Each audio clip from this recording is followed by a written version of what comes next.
मस्त एक नंबर गाना गावत रहना बजावत रहना का बजावत रहना ढोलक हाँ ढोलक सिवनिया में रही हो सका का तू एकदम चल भाग ढोलक चलता है ढोलक बजा ले चल भाग जो ऐसे लड़का के डांस करे आके हमसे बात करे मांगे में मोबाइल मरवाना हाँ अरे यहाँ कहाँ जात तू बस जात रहनी खेते अपने देखे अरे अनरवा जा तू खेते इतना बुन्नी उन्नी के बरखा टाइम हो गया अरे देखे जाता नहीं कि धनवा में पानी उनी हो कि ना हो अरे देखा बरस देले मम्मी तोर एकदम पानी लगल है अरे हमार खेतवा तनी ऊंचे है ना ऊंचे है ऊंचे है तो ऊंचे का कुछ पानी उतर जात नीचे हाँ तब है ना तोरे खेतवा में कुछ चल जाता कट के अरे अरे बल्ले ना रहलू का बनले पूरा टूट टाट जाता बरिसिए ऐसा कर देता भगवान तो का एकदम चिड़खने से अच्छा तू कहाँ इधर यहाँ से हो अथवा ए इधर साफ में घूमना घूम मत अब बड़ा गाना वाना सुने नहीं गावत एकदम आवत हो बड़ा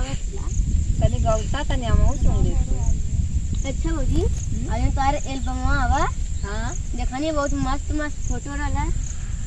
कहू हमारे एल्बम तू कैसे देख लेला आ रतिया के देखनी मोबाइल में मोबाइल में के देखौला तो हां के तो के दिखा देला वो के देखैला हां के दिखा देला हमरे मोबाइल ना जनाती है तो हमार फोटो तोहके के दिखा दे अरे जब अथवा खोला इंस्टाग्राम पे तो इतना जा अच्छा ऐसे कहता काहे ना ताम का थी ना तो गाना सुनावा गाना सुनाई वाला कहीं गई कितना से कहाँ बैठवा कूलर तो बरिसिया वही लिए तू खड़ा होके सुना दा आ खड़ा के ना लगा बस ई कहा कि गावे के मन आम के मन कर काहे ना मन का था भाई बैठा पर सब सुना देता फिर बैठब तब तोरे गावे आई हां खड़ा होके गई बात तनी नचहू के आई तू का जानबा तम कितना नाचावेला ओह नो चला ठीक है तू गावा हम नाच देव तोरे ना नाचे आवेला त गाई गावा काहे रहेलू कहट के मजा दे गाना सहट अरे अरे होय ये तनी आई झटका बालका नहीं काहे रहेलू कहट के मजा दे दाना सट के पास में ना आवेलू मुंह बीच कावेलू मूड खराब हो जाता हो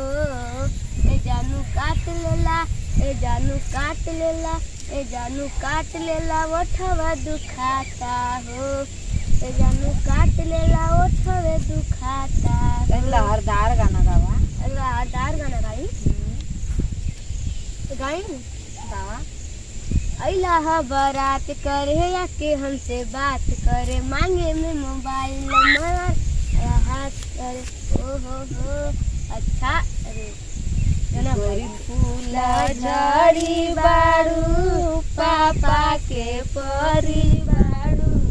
लगालू बतारे तू कपाक पियर फराक वाली कच्चा कच्चा मारा ताड़ू पियर फराक वाली देखा ऐसे नहीं तो वही गा लेंगे हां तो निका देलू हां कहां ना तोरे ताई बहन कर तू रुक गई ना मुझे लाई गई है तुरंत ही अच्छा कौन और अच्छा गाना गावा और अच्छा गाना गाई बात लगा पहुआ में पायल चमकौआ राजा जी ले आया सेंट गमकौआ राजा जी मारी मारी के घूमब पूरा गौआ राजा जी मारी मारी के घूमब पूरा गौआ राजा जी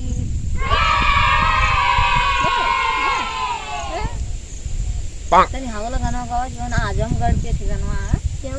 अरे कैसे हो यार घूमे यार राजभर मरदा लही के थार घूमे यार राजभर मरदा हावला गाना कैसे है क्या वाला तोरे तो बहुत निक निक गाना आवत रहा का कैला को खाते से गाती बुझा न बरफ के सिली इजतिया आया है जी के गोला है अपना गरमी में बगुनी नरमी रखाई राज भर कटोला है कितना निक गाना गावे लाओ एकदम मना हमार खुश खुश हो जाला तोहर गाना से जल्ला गावा औरी और गाई ना गाई अरे गावा बड़ा चोनहात हवा ये तनी गाना आवेला त तोरे गाना गावे आवेला ते तनी चोनहात हवा ना कहाँ चो नाचला काहे ना औरी गावा कोनो गाना बढ़िया और गाई तब गाना ना गई बा तनी चोनहात हवा अरे ना गाई तो चला यन का तो चला का हो चला ये करे ना का बतिया कुछ ना बस गाना गावत रहना की अरे यह तो मतलब तू इनसे गाना गवावत हो अरे गावत आवत रहना हो घरे से अरे गाना बस गवावत रहनी है का गवावत रहते अरे गाना बहुत मस्त एक नंबर बा। गाना गावत रहना कि बजावत रहना का बजावत रहना ढोलक हाँ चल ढोलक सिवनिया में रही हो सका का जा जानी। तू एकदम चले पागल भाग। ढोलक है चलता है ढोलक बजा ले चल भाग जो लड़का के डांट के भगा देला तो यही को वही के मत लगा लपेट है अरे नाही हो बहुत ई लपेट है तू लड़का देखत गाना ना एक नंबर का गावेला इतना यही के होई मस्त। यही के होई वही के लपेट देबू यही के होई वही के बजौले रहबू यही ये अच्छी बात है बड़ा बेकार बात है मने देखिए का कहीं है ऐसा कोनो बात ना है तो ये काम कहाँ से सीख लगी अरे सीख ना लेनी है हाँ ई तो आवत रह लड़का वाला तन के गवा के सुन लेनी गाना सुन तुम्हें सुनने के बड़ा शौक है हाँ का है ना तो शौक चला घरे टेप ओप लगा जाइए वहीं सुने खूब बढ़िया से चला कहानी तक ये तो डीजे खरीदला अरे खरीदे डीजे का तो के हम पूरा तू खरीद के चला